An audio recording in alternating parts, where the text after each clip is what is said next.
जितने आस्था चैनल पर कथा सुन रहे हो, जितने फेसबुक और यूट्यूब पर सुन रहे हो, बहुत सावधानी से सुनना। जब जीवन में कहीं समस्या खड़ी हो जाए कि बहुत विकट समस्या है और कोई हल ना मिल रहा हो जाता है। जीवन में कोई घड़ी ऐसी आके खड़ी हो जाती है जहाँ पर हमको सोचने के लिए भी समय नहीं। तब जो महापुराण की कथा वर्णन करती है, शुक्रवार के दिन अगर शंकर के मंदिर में जल चढ़ाया जाए तो नारी का अखंड सौभाग्य होता है। शिव कथा कहती है, नारी की जिंदगी में जब कोई विषम परिस्थिति आ जाती है,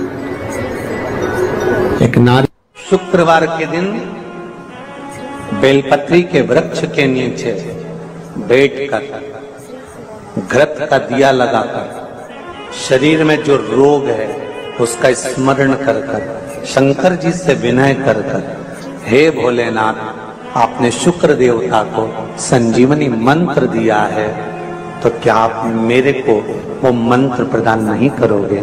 मेरे रोग, मेरी बीमारी, मेरे दुख को आप नहीं हरोगे?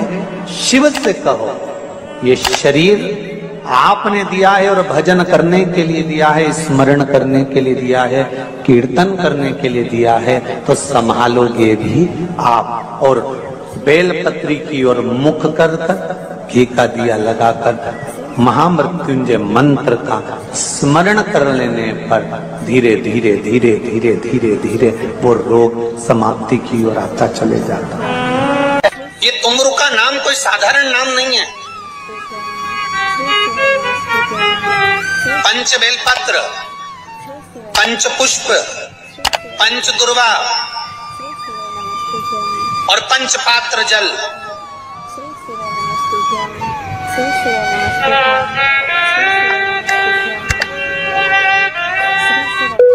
पांच पुष्प, पांच बेलपत्र, पांच दुर्वा और पांच पात्र, मतलब 5 लोटा जम के बोलो जल। ये कोई साधारण नहीं। पंच बेलपत्र के साथ, पंच पुष्प के साथ, पंच दुर्वा के साथ, पंच पात्र जल के साथ, ये सहजता नहीं है। बहुत ध्यान दीजिएगा। बहुत जिन बच्चों के विवाह में देरी हो रही हो, बेटा बेटी के विवाह में देरी हो रही हो, या सफेद आंकड़े की जड़ तुमरुका जी के नाम से बांधने के बाद भी गर्भ नहीं ठहर रहा, तो ये नंदीश्वर शिव महापुराण की कथा खगड़िया में जो चल रही है बिहार में, इसके आज शुरू के दिन की कथा का स्मरण करिएगा। 5 बेलपत्र, 5 दुर्वा, 5 पुष्प और 5 लोटा जल।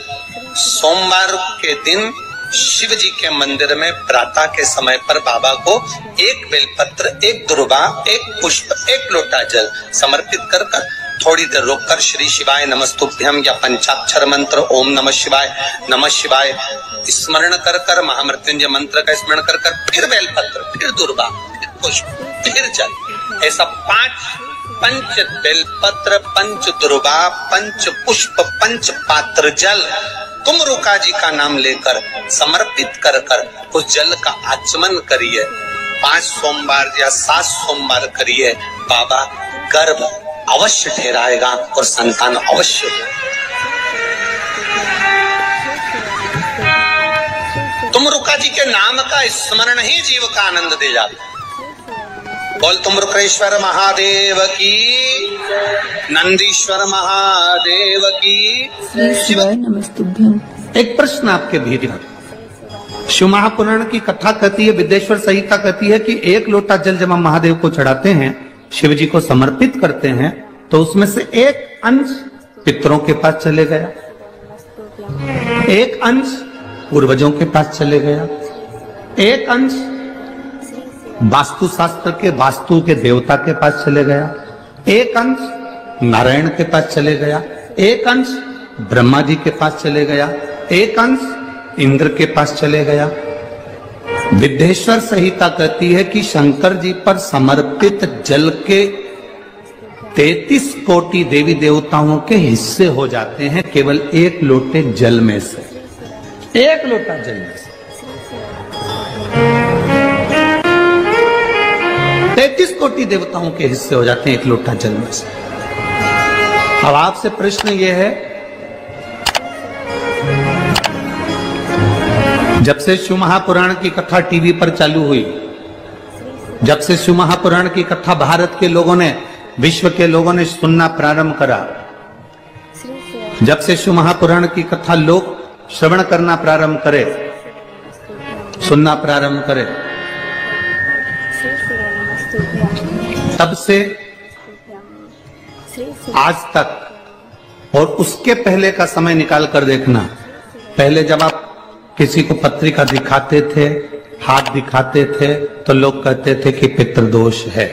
बोलते थे कि नहीं बोलते थे? लोग कहते थे वास्तु दोष है, लोग कहते थे काल सर्प दोष है, इसका पूजन कराओ, पितृदोष का पूजन कराओ, काल सर्प दोष का पूजन कराओ, वास्तु दोष को सही कराओ। जब से शंकर को तुमने एक लोटा जल चढ़ाना प्रारंभ करा और दुनिया के लोगों ने शिव को मानना प्रारंभ करा, उसके बाद तुमने बहुत कम मात्रा में सुना होगा कि कोई कहता होगा कि पितृदोष है, कि वास्तु दोष है, कि काल सर्प दोष है। क्योंकि सारी समस्या का हल एक लोटा जल। जब हम शिव जी को जल चढ़ाते हैं तो हमारा पितृदोष, हमारा वास्तु दोष, हमारा काल सर्प दोष, ये सब शिव मंदिर में चढ़ी हुई बेलपत्र आप अगर उठाकर ला रहे हो, निर्माल्य उठाकर ला रहे हो, तो शंकर भगवान से बेलपत्र लाते समय आपको उठाने से पहले शिव जी के सामने हाथ जोड़कर, हाथ पसार कर कहना पड़ेगा, बाबा मुझे ये रोग है, इस रोग के लिए मुझे औषधि के रूप में पात्र में जल और दूध ले लीजिए। शुक्रवार का दिन तो कहोगे गुरुजी ये कथा कहां से निकाल के लाए हो? तो विष्णु पुराण में से आप उसको स्मरण कर सकते हैं। कहने से विष्णु, एक पात्र में देसी गाय का दूध, जल उसमें रखकर, और आपके यहाँ अगर लड्डू गोपाल हो, यदि आपके घर में ठाकुर जी हो, लड्डू गोपाल हो, विष्णु जी का कोई स्वरूप हो, श्री हरि का कोई स्वरूप हो, तो उस पर शुक्रवार के दिन आप संध्या के समय पर दुर्वा डालकर, उस दुर्वा से अगर लक्ष्मी जी के नामों का 108 बार उच्चारण कर घी का दिया लगाकर, कैसर के चावल साथ में रखकर केवल उस जल का और दूध का मात्र छींटा देते हो, तो उसके घर में कभी लक्ष्मी की कमी नहीं आ सकती, संपदा बढ़ती चली जाती है। 108 बार लक्ष्मी के नाम का मात्र उच्चारण कर लेने पर, भगवान विष्णु के चरणारविंद पर, भगवान विष्णु के चरणों पर केवल उस दुर्वा का जल का दूध का सिंचन कर देने से भी लक्ष्मी की भक्ति है। अगर कोई काम अटक रहा है, नहीं हो रहा, बहुत प्रयास करा, तो भगवान शंकर के मंदिर में 5 बेलपत्र चढ़ाइए। और शंकर भगवान की जो छोटी लड़की है अशोक सुंदरी, आपको बताया था ना अशोक सुंदरी का स्थान, भगवान शंकर की 6 लड़कियां हैं, उसमें से सबसे छोटी लड़की अशोक सुंदरी की जगह पर एक बेलपत्र चढ़ाइए। फिर एक बेलपत्र नंदीकेश्वर पर चढ़ाइए, और नंदीकेश्वर पर चढ़ाने के बाद भगवान शंकर के मंदिर के बाहर चौखट पर दिया लगा दीजिए साइड में, और फिर अपने घर पर आ जाइए, आपका कार्य सफल होना प्रारंभ हो जाएगा। नंदीकेश्वर। जब दुनिया के लोगों के पास में सुख आ जाता है तब भगवान मुझे सुख देता है, जब दुनिया का भला हो जाता है तब मेरा भला होता है। भगवान मेरी सुनता नहीं, सब राहें बंद है मेरी, कोई रास्ता सूझ ही नहीं रहा। अगर मौका मिल जाए, एक बेलपत्र, एक बेलपत्र, एक धतूरा, धतूरा जानते हो? अरे बोलो तो जम के, जानते हो ना? एक बेलपत्र, एक धतूरा, एक शमी पत्र, अगर मौका मिल जाए, एक बेलपत्र, एक बेलपत्र, एक धतूरा, धतूरा जानते हो? अरे बोलो तो जम के, जानते हो ना? एक बेलपत्र, एक धतूरा, एक शमी पत्र।